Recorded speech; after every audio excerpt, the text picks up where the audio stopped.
Listen, এই স্টেটমেন্টটা খুব ভালো করে শোনেন এবং মন থেকে উপলব্ধি করার চেষ্টা করেন। তিনি বলেছেন, হে ফাতিমা, আজকের পর থেকে তোমার বাবার কোনো কষ্ট থাকবে না। আমার কথা বুঝতে পারছেন না? আজকের পর থেকে তোমার বাবার কোনো কষ্ট থাকবে না, মানে আজকে তিনি জান্নাতুল ফিরদাউসে চলে যাবেন। এই যে 23 বছর তিনি ছিলেন নবী হিসেবে, প্রতিটা দিন রাত তাকে দিনের জন্য কষ্ট করতে হয়েছে। শারীরিক কষ্ট, মানসিক কষ্ট, খাদ্যের কষ্ট। আমি প্রতিদিন ক্লিন শেভ করি, আর নবী সাল্লাল্লাহু আলাইহি ওয়াসাল্লামকে কেউ কটূক্তি করেছে, তাকে নিয়ে আমার মাথা ব্যথার শেষ নাই। আগে নিজের গালে দাড়ি নিয়ে আসো তুমি। আমি 5 ওয়াক্ত সালাতই আদায় করি না। ইসলামকে নিয়ে কেউ যদি ব্যঙ্গ করে, আমি এমন শোডাউন শুরু করি যাতে মনে হয় আমি একমাত্র পাক্কা মুসলিম, আর কেউ মুসলিমই না। আগে নামাজ পড়েন 5 ওয়াক্ত, নবীর সুন্নাহগুলো নিজের উপর আগে ইমপ্লিমেন্ট করেন, নিজের উপর আগে বাস্তবায়ন করেন। সবার আগে এটা কাজ আমাদের। নবী সাল্লাল্লাহু আলাইহি ওয়াসাল্লাম যখন সবাইকে সমবেত করে বলেছিলেন যে আমি যদি বলি তোমাদেরকে এই পাহাড়ের পিছনে শত্রু দল অপেক্ষা করছে, তোমরা কি আমার কথা বিশ্বাস করবে? সবাই বলেছিল যে আমরা তোমাকে আল আমিন বা সত্যবাদী বলে জানি, অবশ্যই তোমার কথা বিশ্বাস করব। তখন তিনি বলেছিলেন, কুলু লা ইলাহা ইল্লাল্লাহ তুফলিহুন, তোমরা শুধু বলো লা ইলাহা ইল্লাল্লাহ, আল্লাহ ছাড়া কোনো ইলাহ নেই, তোমরা সফল হয়ে যাবে। এটা আইয়ামে জাহিলিয়াতের কথা। আবু লাহাব তালি দিয়েছিল, আর দিয়ে তালি দিয়েছিল এবং ঢিল নিক্ষেপ করেছিল, নবী সাল্লাল্লাহু আলাইহি ওয়াসাল্লামকে কষ্ট দিয়েছিল। আল্লাহ পাক সূরা নাজিল করেছেন, তাব্বাত ইয়াদা আবি লাহাবি ওয়া তাব, ধ্বংস হোক আবু লাহাবের 2 হাত এবং সে নিজেও ধ্বংস হোক। কিয়ামত পর্যন্ত এই পৃথিবীতে যদি একটা মুসলিমও বেঁচে থাকে এবং সে যদি কোরআন পড়তে জানে, সে আবু লাহাবকে এই সূরা পড়ার মধ্য দিয়ে অভিশাপ দিবে ইনশাআল্লাহ তাআলা। এটা নবী সাল্লাল্লাহু আলাইহি ওয়াসাল্লামের শান, তার মর্যাদা। সে শুধু একবার বলেছে হাততালি দিয়ে, এই কথা বলার জন্য আমাদেরকে ডেকেছিলে? এই কথা বলার জন্য আমাদেরকে ডেকেছ? আমরা আমাদের বাপ দাদাদেরকে, তাদের ইলাহকে ত্যাগ করে তোমার এক আল্লাহ বিশ্বাস করব, এই জন্য ডেকেছ? ঢিল নিক্ষেপ করেছিল, গালি দিয়েছিল। তার আপন চাচা, নবী সাল্লাল্লাহু আলাইহি ওয়াসাল্লামের আপন চাচা, আল্লাহ পাক আয়াত নাজিল করলেন, আবু লাহাব ধ্বংস হোক এবং সে নিজেও, মা আগনা আনহু মালুহু ওয়া মা কাসাব, তার এই সম্পদ এবং সে যা অর্জন করেছে পৃথিবীতে, এগুলো কোনোই কাজে আসবে না। সায়াসলা নারান যাতা লাহাব, শীঘ্রই, অচিরেই, সায়াসলা, অচিরেই সে প্রবেশ করবে এমন আগুনে যে আগুন লাল অগ্নিশিখা নির্বাপিত করছে। সাথে ওয়ামরাতুহু, তার স্ত্রীও, হাম্মালাতাল হাতাব, যে কিনা কি করত? হাম্মালাতাল হাতাব, খড়কুটা বহন করত, নবী সাল্লাল্লাহু আলাইহি ওয়াসাল্লামের আঙিনায় ফেলত। ফি জিদিহা হাবলুম মিন মাসাদ, তার গলায় থাকবে খেজুর পাকানো রশি, এটাতে আযাব দেওয়া হবে, নাউযুবিল্লাহ। কিয়ামত পর্যন্ত যত মানুষ বেঁচে থাকবে মুসলিম, যারা কোরআন পড়বে, ছোট হোক বড় হোক, ধনী গরিব, সাদা কালো, যে কোনো জায়গার, যে কোনো জাতির, যে কোনো বর্ণের, যে কোনো রঙের, আবু লাহাবকে সে কিয়ামত পর্যন্ত গালি দিতে থাকবে। এটা আল্লাহ পাকের বিচার। আর পরকালে তো তার জন্য যন্ত্রণাদায়ক শাস্তি অপেক্ষা করছে। আরেকজন ব্যক্তি ছিল যার নাম উতাইবা, এ আবু লাহাবেরই ছেলে। একদিন নবী সাল্লাল্লাহু আলাইহি ওয়াসাল্লামকে সে গিয়ে বলছে, ওয়ান নাজমি ইযা হাওয়া, এই সূরার এই প্রথম দিকের আয়াতগুলো আমি বিশ্বাস করি না। এক পর্যায়ে নবী সাল্লাল্লাহু আলাইহি ওয়াসাল্লামের সাথে বাকবিতণ্ডা করতে লাগলো। আমাদের নবীজি তো তর্ক করতেন না, স্বল্পভাষী, মিষ্টি ভাষী, নরম মানুষ ছিলেন, তর্ক করতেন না, নিজে কাউকে কখনো একটা থাপ্পড়ও দেননি, এমন মানুষ ছিলেন। তো সেই মানুষটাকে সে মুখে থুতু নিক্ষেপ করেছিল, তবে এই থুতুটা তার মুখ পর্যন্ত পৌঁছে নাই, আল্লাহ পাক পৌঁছাতে দেননি। আরো কষ্ট দেওয়ার জন্য তার জামা টানা হেঁচড়া করছিল। আর রাহিকুল মাখতুম বইয়ের মধ্যে আছে, পড়ে দেখবেন। আল্লামা সফিউর রহমান মোবারকপুরি রাহিমাহুল্লাহ রচিত আর রাহিকুল মাখতুম, যেটা 1187টা বা 85টা বইয়ের মধ্যে ফার্স্ট প্রাইজ পেয়েছে, প্রথম স্থান অধিকার করছে এই বই। এখানেই লেখা আছে। তো নবী সাল্লাল্লাহু আলাইহি ওয়াসাল্লাম কষ্ট পেয়েছিলেন। কষ্টে তখন তিনি বলেছেন আল্লাহর কাছে, ওই মুহূর্তে বলেছেন, আল্লাহ,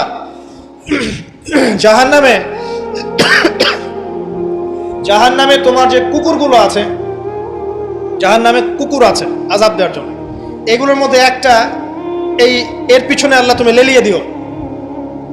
এটা বদদুয়া করেছেন নবী সাল্লাল্লাহু আলাইহি ওয়াসাল্লাম। আমাদের কিছু সুশীল আছে, তারা বলতে চায় যে নবী সাল্লাল্লাহু আলাইহি ওয়াসাল্লাম কখনো কটু ভাষা ব্যবহার করতেন না, কখনোই না। প্রয়োজন বোধে নবী সাল্লাল্লাহু আলাইহি ওয়াসাল্লাম বদদুয়াও করেছেন। প্রয়োজন বোধে নবী সাল্লাল্লাহু আলাইহি ওয়াসাল্লাম টানা 1.5-2 মাস ধরে বদদুয়া করেছেন। কোথায়? রাজির ঘটনা।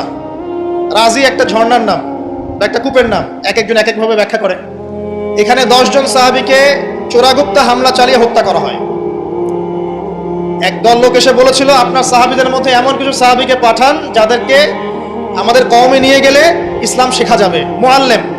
নবী সাল্লাল্লাহু আলাইহি ওয়াসাল্লাম 10 জন সাহাবীকে পাঠিয়েছিলেন। এই 10 জনকে ট্র্যাপে ফেলে, এখন যেমন মুসলিমদেরকে ট্র্যাপে ফেলে হত্যা করা হয়, ট্র্যাপে ফেলে 10 জনকে হত্যা করা হয়। 3 জন ভাগ্যবশত বেঁচে যান, পাহাড়ের উপরে আশ্রয় নেন। তাদেরকে বলে, তোমরা নেমে আসো, তোমাদেরকে ছেড়ে দিব। তারা তীরের আঘাতে ক্ষতবিক্ষত ছিলেন। তারা মনে করলেন হয়তোবা তার অঙ্গীকার রক্ষা করবে, নেমে আসলেন। নামার সাথে সাথেই তাদেরকে বেঁধে ফেললো, মক্কায় বিক্রি করে দিল। তাদের মধ্যে একজনের নাম খুবাইব রাদিয়াল্লাহু আনহু। খুবাইব রাদিয়াল্লাহু আনহু, যার নাম আমাদের যুব সমাজ জানে না। আমাদের যুব সমাজ শাহরুখ খানের নাম জানে, খুবাইব রাদিয়াল্লাহু আনহু নাম জানে না। যাকে মক্কার সবার সামনে, একটা গাছের নিচে মক্কার সবার সামনে শুলদণ্ড দিয়ে হত্যা করা হলো। শুলদণ্ড মানে পিছনের রাস্তা দিয়ে কিছু একটা লোহার দণ্ড প্রবেশ করিয়ে মাথা দিয়ে বের করে দেওয়া। এই দণ্ড দিয়ে তাকে হত্যা করা হয়েছে। হত্যা করার আগে তাকে বলা হয়েছে, তুমি কি চাও? সে বলেছে, আমি 2 রাকাত নামাজ পড়তে চাই। এবং নামাজটাকে সংক্ষিপ্ত করেছে। সংক্ষিপ্ত করে সে হাত তুলে আল্লাহর কাছে দোয়া করেছিল, আল্লাহ, উপস্থিত যারা আছে এদের একটাকেও তুমি ছেড়ো না।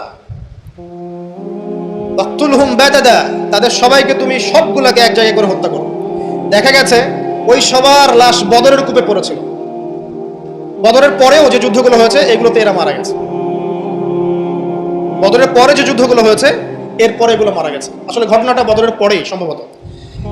যাই হোক, আমি যেটা বলতে চাচ্ছি, খুবাইব রাদিয়াল্লাহু আনহুকে তখন অপশন দেওয়া হয়েছিল যে তোমার জায়গায় যদি মুহাম্মদ সাল্লাল্লাহু আলাইহি ওয়াসাল্লামকে হত্যা করি, তুমি কি নিষ্কৃতি নিবে?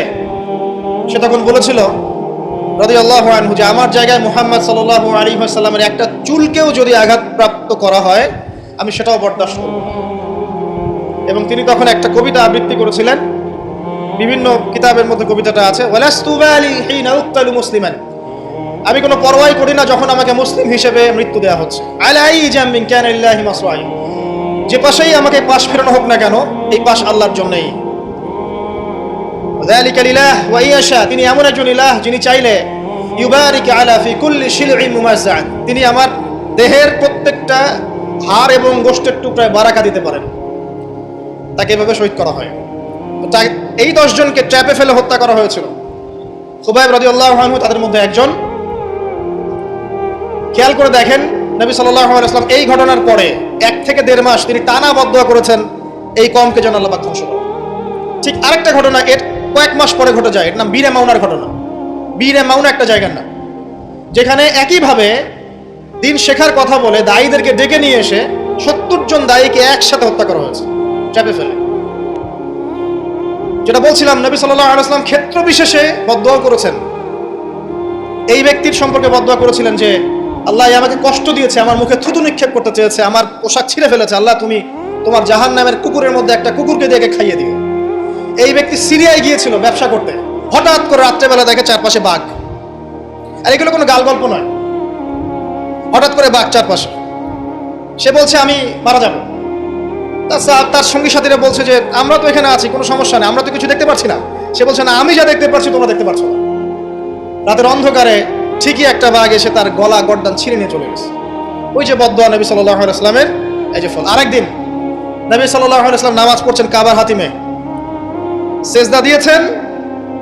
উকবা বিন আবি মুঈত একজন কাফের, ওই যে উটের, বড় উটের ঘটনা জানেন না, উটের নাড়ি ভুড়ি নিয়ে এসে তার গর্দানে গলায় চাপিয়ে দিল, আর পা দিয়ে নবী সাল্লাল্লাহু আলাইহি ওয়াসাল্লামের গালটাকে ঠেসা দিয়েছিল, যাতে প্রায় তার চোখ বের হয়ে আসতেছে এমন একটা অবস্থা।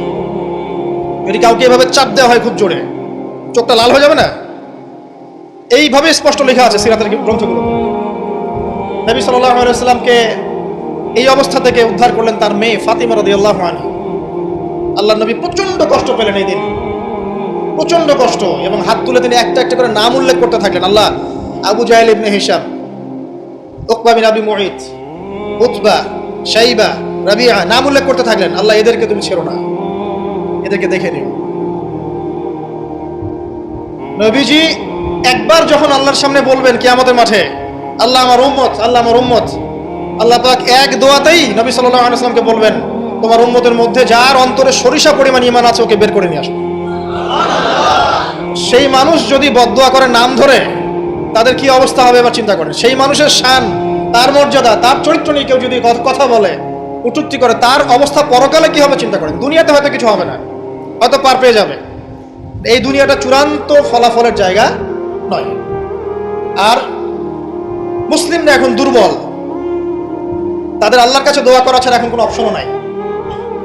দোয়ার অনেক অনেক ক্ষমতা আছে। নবী সাল্লাল্লাহু আলাইহি ওয়াসাল্লাম দোয়া করলেন, এই 10 জন ব্যক্তির লাশ বদরের প্রান্তরে পাওয়া গেছে। আবু জেহেল দেখবেন বদরের নিহত হয়েছে, উতবা, শাইবা সবগুলা বদরের কূপে। এবং কূপে যখন তাদেরকে ফেলা হয়েছে, নবী সাল্লাল্লাহু আলাইহি ওয়াসাল্লাম কূপের পাশ দিয়ে যাওয়ার সময় বলছিলেন, তোমরা কি তোমাদের জাযা পেয়ে গেছো? তখন সাহাবীরা বলছিল, ইয়া রাসূলুল্লাহ, তারা তো মাইয়িত, তারা তো শুনতে পাচ্ছে না, আপনি কার সাথে কথা বলছেন? নবীজি বললেন, অবশ্যই তারা আমার কথা শুনছে। আরেকজন ব্যক্তি ছিল যে নবী সাল্লাল্লাহু আলাইহি ওয়াসাল্লামকে নিয়ে এই কবিতা, গল্প, নৃত্য, মেয়েদেরকে নাচাতো, এসব তৈরি করতো, মক্কা ছড়াতো। তার নাম আশনাক বিন শরীক। একটু বৃদ্ধ লোক ছিল, বুদ্ধিজীবী টাইপের আর কি, খুব পণ্ডিত। তো এই কাজ করতে থাকতো। নবী করিম সাল্লাল্লাহু আলাইহি ওয়াসাল্লাম বদদুয়া করেছিলেন, প্লেগ, বসন্ত, গায়ে পচন ধরার মধ্য দিয়ে লোকের মৃত্যু হয়েছে। আরো আছে, বলতে গেলে অনেক সময় চলে যাবে, আপনাদের খুদ্বার সময় খুব শর্ট। আমি অন্য টপিকে যেতে যাচ্ছি আর আমি বলতে যাচ্ছি, এই আইয়ামে জাহেলিয়াত থেকে এটা চলে আসছে। নবী করিম সাল্লাল্লাহু আলাইহি ওয়াসাল্লামকে জীবিত অবস্থায় এই 23 বছরে মোট 16 বার হত্যা করার চেষ্টা করা হয়েছে। কতবার? এবং তাকে এই 23 বছরের নববী জীবনে প্রায় 15টা গালি খেতে হয়েছে। সাহের, জাদুকর, কাযযাব, মহামিথ্যাবাদী, ফারিকুল জামাত বিভক্তকারী, ঐক্য বিনষ্টকারী, অনেক কথা শুনতে হয়েছে, 15টার মতো। কাবা ঘরে যখন তিনি তাওয়াফ করছেন মক্কা বিজয়ের পর, তখনও তাকে চোরাগস্ত হামলা চালিয়ে হত্যা করার চেষ্টা করা হয়েছে। তিনি বসে আছেন, তার সামনে তরবারি নিয়ে গেছে, আল্লাহ ওহীর মাধ্যমে জানিয়ে দিয়েছেন, তিনি বলেছেন, তরবারি কি জন্য এনেছো? আমাকে হত্যা করার জন্য। সাথে সাথে সে মুসলিম হয়েছে। ইহুদিরা ডেকেছে, এই যে বনু নাজির গোত্র, যাদের ঘটনা সূরা হাশরের মধ্যে বর্ণিত আছে, সূরা হাশরের পিছনে দেখবেন বনু নাজিরের ঘটনা আছে। বনু নাজির এরা ডেকেছে নবী সাল্লাল্লাহু আলাইহি ওয়াসাল্লামকে, চুক্তি নিয়ে আমরা কথা বলবো, আমরা শান্তি নিয়ে কথা বলবো, এই জন্য ডেকেছে। নবী করিম সাল্লাল্লাহু আলাইহি ওয়াসাল্লাম আবু বকর ওমর রাদিয়াল্লাহু আনহুকে নিয়ে গিয়েছেন, দেয়ালের পাশে বসেছেন, উপর থেকে পাথর ফেলে হত্যা করার চেষ্টা করা হচ্ছে। আল্লাহ পাক জানিয়ে দিয়েছেন, তিনি সেখান থেকে চলে গেছেন। প্রায় 16 বার, আমার ছোট্ট গবেষণা, সিরাতের বইগুলো পড়ে দেখেন, প্রায় 16 বার তাকে হত্যা করার চেষ্টা করা হয়েছে। তাকে জীবিত অবস্থায় প্রায় 15টা গালি খেতে হয়েছে। কিন্তু প্রত্যেকটা বিষয়ের রিফ্লেকশন একই রকম ছিল না। মাক্কি জীবনে নবী সাল্লাল্লাহু আলাইহি ওয়াসাল্লাম প্রচন্ড সবর এবং ধৈর্যের পরিচয় দিয়েছেন। দোয়া করেছেন, বদদোয়া করেছেন, হেদায়েতের দোয়া করেছেন। কিন্তু মাদানী জীবনে যখন নবী করিম সাল্লাল্লাহু আলাইহি ওয়াসাল্লাম যখন একটা স্টেটের প্রধান, রাষ্ট্রপ্রধান, তার কাছে ইকোনমিক পাওয়ার, পলিটিক্যাল পাওয়ার, সামরিক পাওয়ার সবকিছু আছে, একটা সুপার পাওয়ারের মতো, ঠিক তখন তিনি এই অপবাদগুলো সহ্য করেন নাই। একজন ব্যক্তির নাম কাব বিন আশরাফ, নবী করিম সাল্লাল্লাহু আলাইহি ওয়াসাল্লাম সাহাবীদেরকে বলেছেন, ওকে মেরে চলে আসো। সাহাবীগণ এই মিশনটা বাস্তবায়ন করেছেন। পরে আরেকজন ছিলেন সাল্লাম বিন হুকাইল, আর এক ইহুদি নেতা। নবীজি একদিন বলেন, আমাকে কষ্ট দিয়েছে, কে আছো আমার মনে শান্তি দিতে পারো? 3 জন সাহাবী চলে গেলেন। খায়বারের দুর্গের মধ্যে ঢুকেই তার কেসাস করা হয়েছে। সবসময় রিফ্লেকশন একই রকম ছিল না। মক্কা বিজয়ের পরে, মক্কা বিজয়ের দিন তিনি সবাইকে ক্ষমা করে দিয়েছেন আমভাবে, শুধু কয়েক শ্রেণীর মানুষ বাদ দিয়ে। যার মধ্যে এক শ্রেণী হচ্ছে যারা নবী করিম সাল্লাল্লাহু আলাইহি ওয়াসাল্লামকে সারা জীবন বিভিন্নভাবে কথা, গান, লেখা, নর্তকী বিভিন্নভাবে তাকে কষ্ট দিত। ইবনু খাতাল নামে একজন ব্যক্তি ছিল, সে কাবা ঘরে গেলাফ ধরে ঝুলেছিল। ওই অবস্থায় আলী রাদিয়াল্লাহু আনহু তাকে হত্যা করেছে। আমি আপনাদেরকে বলছি না যে এটা সলিউশন, আমি এটা বলছি না আপনাদেরকে। আমি আপনাদেরকে বলতে চাচ্ছি, জীবিত অবস্থাতেই নবী সাল্লাল্লাহু আলাইহি ওয়াসাল্লামকে প্রায় 15টা গালি খেতে হয়েছে, তাকে 16 বার হত্যা করার চেষ্টা করা হয়েছে। কিন্তু সবসময় তার রিফ্লেকশন একই রকম ছিল না, প্রতিক্রিয়া একই রকম ছিল না। যখন মাক্কি যুগ, মুসলিমদের অবস্থা দুর্বল, মুসলিমদের হাতে কোনো রকম ক্ষমতা নেই, আলাদা রাষ্ট্র নেই, কোনো ইকোনমিক বেস নাই, আমরা সেখানে অনেকটাই দুর্বল, বেশ দুর্বল। বরং সেখান থেকে হিজরত করে চলে যেতে হয়েছে মদিনায়, তাই নয় কি? সেক্ষেত্রে ওই জায়গায় নবী করিম সাল্লাল্লাহু আলাইহি ওয়াসাল্লাম কোনো রকম সামরিক এগ্রেশন নেন নাই। কোনো রকম সামরিক বা আঘাতের বদলে আঘাত, এই টাইপের কোনো কনক্লুশনে তিনি যাননি। এখন কি করবেন সেটা আমি আগে বলছি। প্রথম কথা হচ্ছে, এখন আপনাকে আমাকে নিজেকে আগে নবী সাল্লাল্লাহু আলাইহি ওয়াসাল্লামের সুন্নতের উপর দাঁড়াতে হবে। দ্বিতীয় কাজ কি? নিজের পরিবারের মধ্যে ইসলামের নবী সাল্লাল্লাহু আলাইহি ওয়াসাল্লামের যে সুন্নাহগুলো সেটা বাস্তবায়ন করা। এখানে তো কেউ আপনাকে চাপ প্রয়োগ করছে না। আপনি চাইলে আপনার পরিবারটাকে ইসলামিক পরিবার হিসেবে গড়ে তুলতে পারেন। এটা আপনার প্রথম দায়িত্ব, প্রথম দিকের কাজ। নবীর সুন্নাহর উপর থেকে মানুষকেও সুন্নাহর দিকে ডাকা, এটা কাজ। নবীর আদর্শে নিজে আগে এস্টাবলিশ হয়ে দেখানো যে এটাই নবীর সুন্নাহ। আজকে আমাদেরকে দেখলে অনেক সময় মানুষ বাজে মন্তব্য করে, মুসলিমরা যে মাপে কম দিচ্ছে, মুসলিমরা মজুদ করছে, মুসলিমরা সুদ খাচ্ছে, মুসলিমরা ঘুষ নিচ্ছে, মুসলিমরা দুর্নীতি করছে, মুসলিমদের দিকে আঙ্গুল তুলছে সবাই। এই জিনিসগুলো কি নবীর আদর্শ? আমরা তো নিজেরাই নবী করিম সাল্লাল্লাহু আলাইহি ওয়াসাল্লামের আদর্শের উপর অ্যাপ্রোপ্রিয়েটলি থাকতে পারছি না। তাহলে আমরা কি সত্যিকার অর্থেই আদর্শ উম্মাহ হতে পেরেছি? আমাদের প্রথম কাজ আগে এইটা, আগে নিজের উপর এটা ইমপ্লিমেন্ট করা। দেখবেন এভাবে যখন আমরা প্রত্যেকেই নবীর সুন্নাহ মেনে চলবো, জীবনে, পারিবারিক জীবনে, ইবাদতে, অর্থনীতিতে, সমাজে, চলাফেরায়, মুআমালাতে, দেখবেন ইনশাআল্লাহ তাআলা আস্তে আস্তে দেখবেন পরিবেশ পরিস্থিতি সব পরিবর্তন হবে। এবার আসেন আমরা কয়েকটা পয়েন্টে দেখাবো নবী সাল্লাল্লাহু আলাইহি ওয়াসাল্লাম আসলে কেমন চরিত্রের মানুষ ছিলেন, কি করেছেন, এবং দিন শেষে তিনি কি পেয়েছেন, আমাদেরকে কি দিয়ে গেছেন, এবং আমাদের বেসিক্যালি তার জীবনী নিয়ে কি কি কাজ করা দরকার। আমি জাস্ট এতটুকু কথা বলে আজকে খুব শেষ করব। আমি একটা পয়েন্ট দিয়ে শুরু করছি। 1 নাম্বার দেখেন, নবী করিম সাল্লাল্লাহু আলাইহি ওয়াসাল্লাম যে সমাজে ছিলেন, আইয়ামে জাহিলিয়াত বলি না আমরা, কেন বলি? কারণ সেখানে জাহিলি কাজ হতো। এই তো জাহিলি কাজ মানে অজ্ঞতাপূর্ণ কাজ, মূর্খতাপূর্ণ কাজ। তাহলে জাহেলকে যে জাহিলিয়াতের কাজ করে সেই জাহেল, আলেমকে যে ইলম অনুযায়ী আমল করে সে আলেম, একইভাবে জাহেল সে যে জাহিলিয়াতের কাজ করে। আইয়ামে জাহিলিয়াতে নবী সাল্লাল্লাহু আলাইহি ওয়াসাল্লাম যখন নবী হচ্ছেন বা নবী হওয়ার আগে পরের সময়টা আপনি একটু সিরাত ঘাটাঘাটি করে দেখেন, দেখবেন ওখানে মেইন সমস্যা ছিল শিরক, আল্লাহ পাকের একত্ববাদের সাথে শিরকের মিশ্রণ 1 নাম্বার। 2 নাম্বার ছিল রিবা, সুদ। সমাজের ইকোনমি পুরো সুদ ভিত্তিক ছিল। 3 নাম্বার দেখবেন মাদক, খামার, খালি মাদকের ছড়াছড়ি।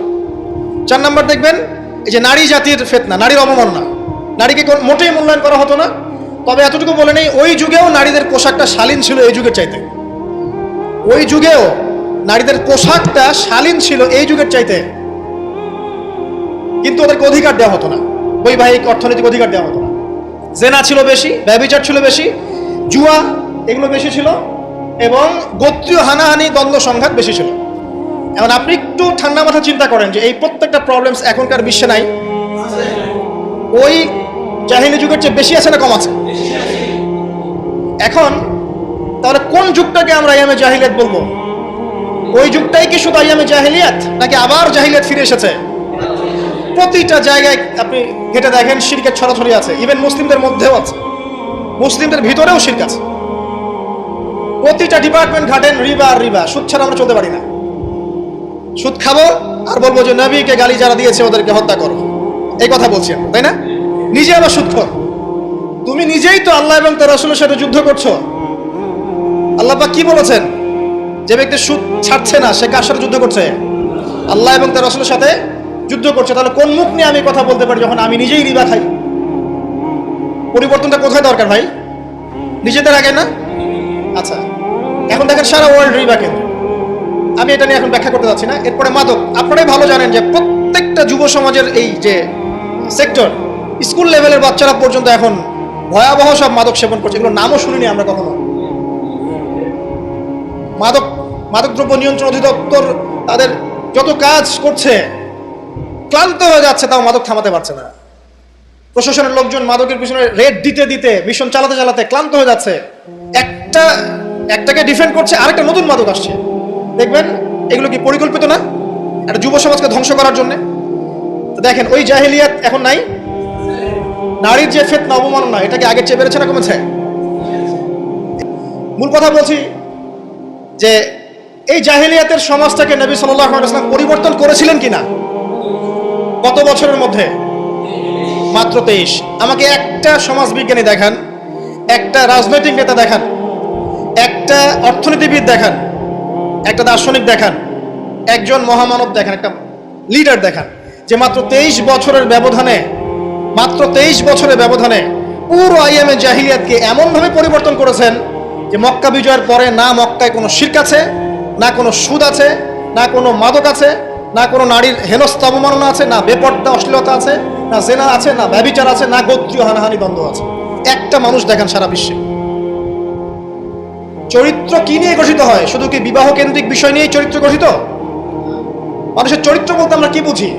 তার কথা, তার কাজ, তার আকীদা, তার আচরণ, তার ইবাদত, তার মুআমালাত, তার সামাজিক ব্যাপার স্যাপার, তার সিলাতুর রাহিম, তার সমাজ জ্ঞান, তার অর্থনীতির জ্ঞান, তার পলিটিক্যাল জ্ঞান, সবকিছু মিলেই তো একটা মানুষের ক্যারেক্টার। যখনই ক্যারেক্টারের প্রশ্ন আসে নবী সাল্লাল্লাহু আলাইহি ওয়াসাল্লামকে নিয়ে সরাসরি চলে যায় বিবাহ। কারণ আর কোনো সেক্টর নাই ক্যারেক্টার নিয়ে আলোচনা করার। ওগুলো তো ডিফেন্ড করাই যাবে। যাদের সাথে এই পর্যন্ত বাহাসে বসেছেন তারা তো আর ওই বিষয়গুলো বোঝে না যে কোন কোন জ্ঞান দিয়ে এই ইন্টারনালি ব্লাইন্ড সেকুলার প্রজন্মকে ডিফেন্ড করা যায়। তারা তো ইসলামিক বিষয়গুলো শুধু উপস্থাপন করবে, বাইরের বিষয়গুলো আনতে পারছে না। সো একটা মানুষের চরিত্র কত মহান হলে স্বয়ং আল্লাহ পাক তাকে বলতে পারেন ইন্নাকা লাআলা খুলুকিন আযীম, নিশ্চয় আপনি মহান চরিত্র অধিকারী। আল্লাহ পাক বলছেন। নবী সাল্লাল্লাহু আলাইহি ওয়াসাল্লামের 23 বছর সময় লেগেছে এগুলো পরিবর্তন করে সম্পূর্ণ আলোকিত একটা ইসলামী সমাজ প্রতিষ্ঠা করতে। একটা পয়েন্ট বললাম, তার চরিত্র আপনি বুঝে নেন, তার ক্যাপাবিলিটি বোঝেন, তার ব্যক্তিত্ব বোঝেন, তার গায়রত বোঝেন, তার শান মর্যাদা বোঝেন। 2 নম্বর দেখেন, 2 নম্বর পয়েন্ট, নবীজি যখন নবী হননি তার আগ থেকেও তিনি চেষ্টা করতেন সমাজ পরিবর্তন করতে, হেল্পফুল ফিজর তৈরি করেছিলেন ইত্যাদি। 40 বছর বয়সে যখন ওহী আসলো, 40 বছর বয়সে যখন ওহী আসলো, কি আসলো? আল কোরআন এবং তার ব্যাখ্যা সুন্নাহ।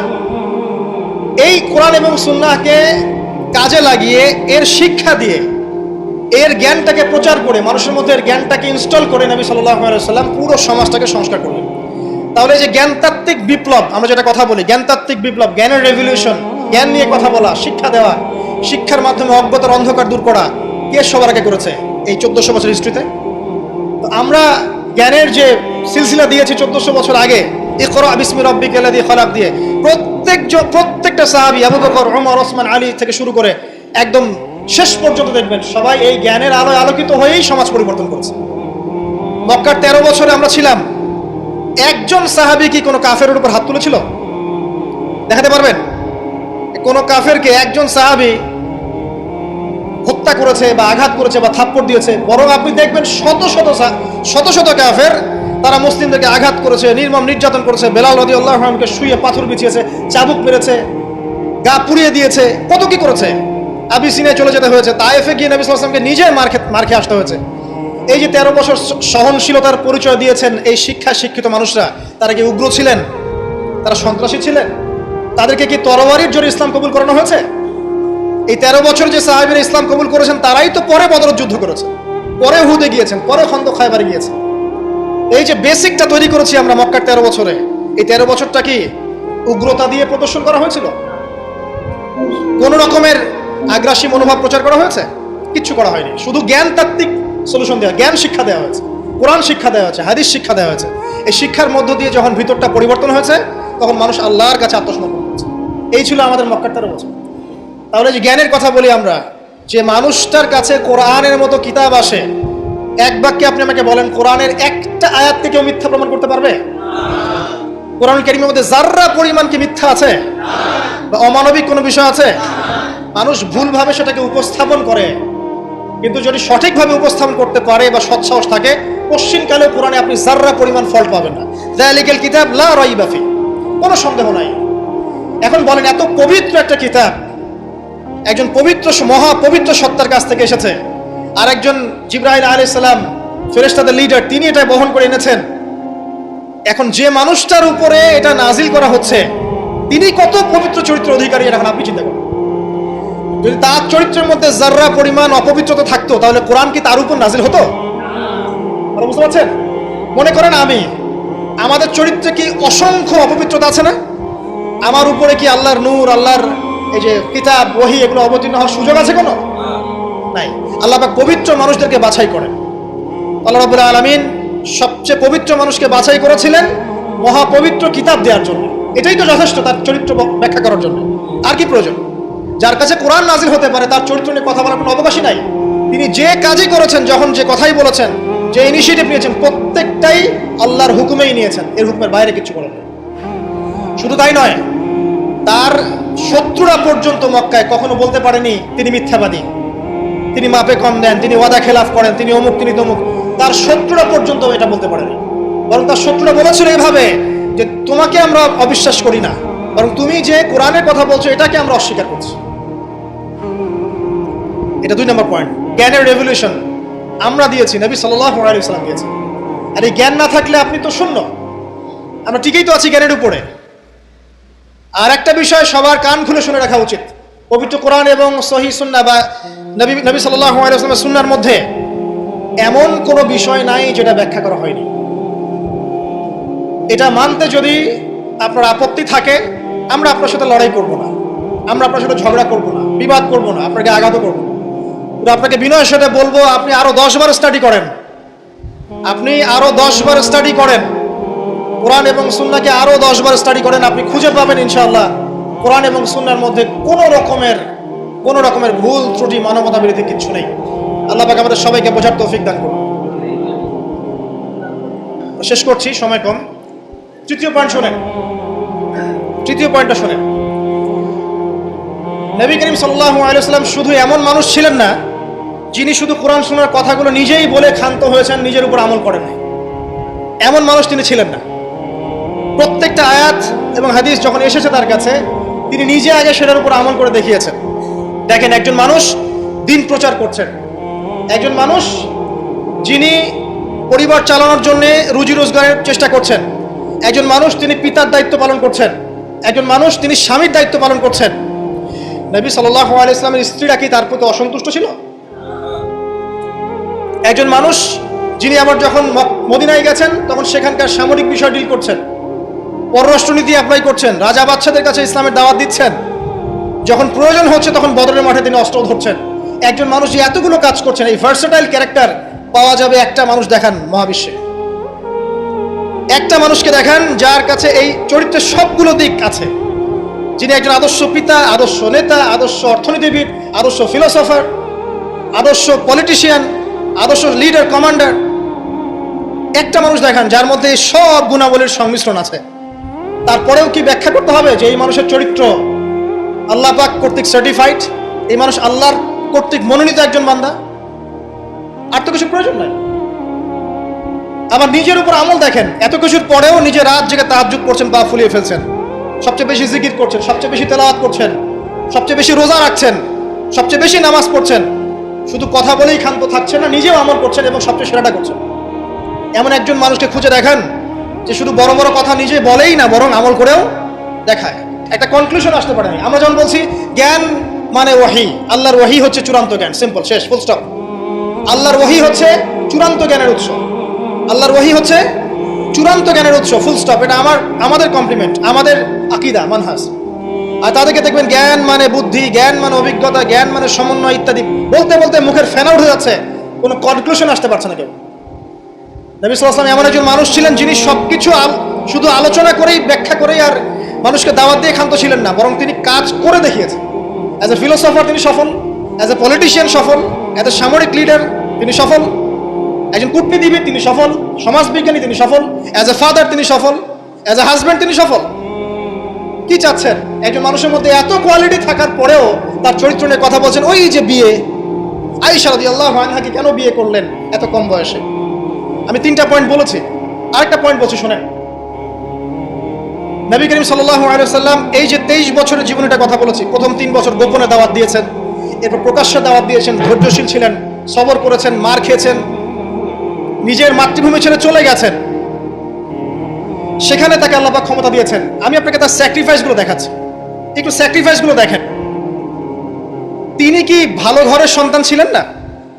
তার কি টাকা পয়সার অভাব ছিল? তার স্ত্রী খাদিজা রাদিয়াল্লাহু আনহা, যাকে তিনি 40 বছরের একজন নারীকে তিনি বিয়ে করেছেন, এই জায়গায় কিন্তু তাতে কোনো কথা নাই, আছে? যখন তার বয়স মাত্র 25 বছর, কোন 25 বছরের যুবক 40 বছরের নারীকে বিয়ে করতে চাইবে? এবং তিনি যতদিন জীবিত ছিলেন ততদিন তিনি আরো স্ত্রী গ্রহণ করেন নাই। বাদ দেন, তার কিন্তু টাকা পয়সা, আধিপত্য, প্রতিপত্তি, বংশের এগুলোর গৌরবের অভাব ছিল না। তারপরেও তার স্যাক্রিফাইসগুলো দেখেন। তিনি মার খাচ্ছেন, তার দাঁত শহীদ হচ্ছে, তার রক্ত ঝরছে, তায়েফে তার রক্ত দিয়ে জুতা আটকে গেছে, তাকে গালি খেতে হচ্ছে, তাকে হত্যা চেষ্টা সহ্য করতে হচ্ছে, আত্মীয় স্বজন তাকে ছেড়ে চলে যাচ্ছে, তাকে অর্থনৈতিক বয়কট করা হচ্ছে, গাছের ছাল পাতাকে শিয়ারে আবু তলেবে 3 বছর তিনি সময় কাটাচ্ছেন, নিজের মাতৃভূমি ছেড়ে চলে যেতে হচ্ছে, কষ্ট, যুদ্ধ করতে হচ্ছে, না খেয়ে থাকতে হচ্ছে, খন্দকের যুদ্ধে নিজের এই পেটের মধ্যে পাথর বেঁধে থাকতে হচ্ছে, পরপর 3 দিন তার ঘরে চুলা জ্বলছে না, তার ঘরে খাবার নাই, এই খেজুরের রস খেয়ে তিনি জীবনযাপন করছেন, তার স্ত্রীদের ঘরে খাবার নাই। একজন মুসাফির এসেছে, খাবার চাচ্ছে, তিনি বলছেন দেখো আমার স্ত্রীদের ঘরে খাবার আছে কিনা। প্রত্যেকটা স্ত্রীর ঘর সার্চ করে একটা খাবার পাওয়া গেল। স্যাক্রিফাইস করছেন, ঘুম নাই, বিনীত রজনী যাপন করছেন। এই যে শারীরিক কষ্ট, মানসিক কষ্ট, অর্থনৈতিক কষ্ট, দেশ ত্যাগ করা, এই যে কঠিন সবর সংগ্রাম মুজাহাদা, তার স্বার্থটা কি আমাকে বল, তার কি স্বার্থ? এখানে নবী সাল্লাল্লাহু আলাইহি ওয়াসাল্লামের ব্যক্তি স্বার্থটা কোথায়? তাকে তো আল্লাহ পাক মাকামে মাহমুদ দিয়েছেন, জান্নাতের সর্বোচ্চ মাকাম আল্লাহ পাক তাকে দিয়েছেন। ইন্না আতাইনাকাল কাউসার, তোমাকে আমি কাউসার দিয়েছি, সম্মান দিয়েছে, মর্যাদা দিয়েছে। আলাম ইয়াজিদকা ইয়াতীমান ফাআওয়া ওয়া ওয়াজাদাকা দাল্লান ফাহাদা ওয়া ওয়াজাদাকা আইলান ফাগনা। আছে না সূরা? আলাম নাশরাহ লাকা সাদরাক ওয়া ওয়াদা'না আনকা ওয়িজরাক আল্লাযী আনকাযা যাহরাক ওয়া রাফা'না লাকা যিকরাক। তার জিকির, তার স্মরণকে সম্মানিত করা হয়েছে। সারা দুনিয়ার মানুষ তার নাম শুনলে সাল্লাল্লাহু আলাইহি ওয়াসাল্লাম পড়ে। প্রত্যেকটা মুসলিম এই উম্মতে মুহাম্মাদের মধ্যে, মুসলিম বা নন মুসলিম, হুয়েভার হি ইজ, তার মৃত্যুর পরে তার চেহারা তাকে দেখানো হবে, বলা হবে এই ব্যক্তিকে যাকে তোমাদের কাছে পাঠানো হয়েছে। তিনি আমাদেরকে ভাই বলে সম্বোধন করছেন। তিনি বলছেন কাশ আমি আমার ভাইদেরকে দেখতে পেতাম। সাহাবীরা বলছেন আমরা কি আপনার ভাই নই? তিনি বলছেন না, তোমাদের পরে যারা আসবে আমাকে না দেখেই বিশ্বাস করবে এরা আমার ভাই। সব নবীকে দোয়া কবুলের ইখতিয়ার দিয়ে দেওয়া হয়েছে, সব নবী দোয়া দুনিয়ায় করে ফেলেছেন। আমাদের নবীজি এত কষ্ট করার পরেও দুনিয়াতে দোয়া করেন নাই, তিনি পরকালে দোয়াটা জমা রেখেছেন। সেটা শাফাআত, আমাদের সবার জন্য শাফাআত করবেন তিনি ইনশাআল্লাহ। এই শাফাআতের সমস্ত কবিরা গুনাহগার ব্যক্তি জান্নাতে যাবে। আমাকে বলেন, সব নবী যখন ইয়া নাফসি করবে, স্বয়ং নবীরা পর্যন্ত, এই নবীর মধ্যে আদম আছেন, নূহ আছেন, মূসা ঈসার মতো নবী আছেন আলাইহিস সালাম, ইব্রাহিম আলাইহিস সালামও আছেন, আবুল আম্বিয়া ওয়াল মুরসালিন। তখন তিনি বলবেন ইয়া উম্মতি ইয়া উম্মতি। এখন আমাকে বলেন তার স্বার্থ কোথায়? তিনি যে এত হিউজ একটা স্ট্রাগল করলেন সারাটা জীবন ধরে। আমি আপনাকে তার স্ট্রাগলের সর্বশেষ নমুনাটা বলছি। একদম মৃত্যু সজ্জায় যখন তার মৌতের যন্ত্রণা উঠে যায়, তিনি বলছেন মৃত্যুর যন্ত্রণা প্রচন্ড, তিনি এই কথা বলছেন আর চেহারাটা মুছছেন পানি দিয়ে। তখন ফাতিমা রাদিয়াল্লাহু আনহা এসে বলছেন আমার বাবার কষ্ট, আমার বাবার কষ্ট। আর ফাতিমা রাদিয়াল্লাহু আনহাকে তিনি কানে কানে একটা কথা বললেন। ফাতিমা রাদিয়াল্লাহু আনহা হাসতে শুরু করলেন। তখন আয়েশা রাদিয়াল্লাহু আনহা পরে জিজ্ঞাসা করেছিলেন যে কি বলেছে তোমাকে তোমার বাবা?